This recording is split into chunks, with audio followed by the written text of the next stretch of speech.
Video கேம்ஸ்க்கு addict ஆன ஒரு பையன் இன்னைக்கு வேர்ல்ட் ரிச்சஸ்ட் பர்சன் லிஸ்ட்டில் அவனும் ஒருத்தன். அது எப்படின்னு நான் சொல்கிறேன். அதுக்கு முன்னாடி இது மாதிரி பில்லியனர்ஸ் ட்ரில்லியனர்ஸ் எல்லாம் ஆக்சுவலி எப்படி பில்லியனர்ஸ் ட்ரில்லியனர்ஸ் ஆனாங்கன்றதும் அவங்களோட ஃப்ளாஷ்பேக்ஸ் அண்ட் ஹார்ட் ஒர்க்ஸ் தெரிஞ்சுக்க என்னை ஒரு ஃபாலோ பண்ணிக்கோங்க. ஒரு பையனுக்கு ஸ்கூல் டேஸ்லேருந்தே கம்ப்யூட்டர்ஸ் மேலே ரொம்ப இன்ட்ரெஸ்ட் அதிகம். அவன் காலேஜில் கூட அவனோட ஃப்ரெண்ட்ஸு கேம்ஸ் விளையாடிட்டு இருந்தா, இவன் சாஃப்ட்வேரை பில்ட் பண்ணிட்டு இருந்தான். அதில் அவன் ஒன்று கண்டுபிடிச்சான். அது என்னன்னா, ஸ்டூடெண்ட்ஸ்க்கு ஆன்லைனில் ஈஸியாக கனெக்ட் ஆகுற வே இல்லை. அதனால் அவன் ஒரு வெப்சைட்டை கிரியேட் பண்ணான். அந்த வெப்சைட் நேம் தான் லேட்டராக ஃபேஸ்புக்னு வந்துச்சு. அதில் அவன் பீப்புள்ஸோட ப்ராப்ளம்க்கு சொல்யூஷனை ஃபீச்சராக வச்சான். அதை நிறைய பேர் அந்த காலேஜில் இருக்கிற எல்லா ஸ்டூடெண்ட்ஸுமே அதை வெப்சைட்டை யூஸ் பண்ணி ஃபேமஸும் ஆகுறான்.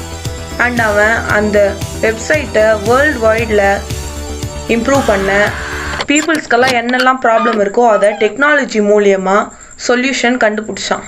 இப்போது மில்லியன்ஸ் ஆஃப் பீப்புள் இல்லை, பில்லியன்ஸ் ஆஃப் பீப்புள்ஸே யூஸ் பண்ணுறாங்க அந்த வெப்சைட்டை.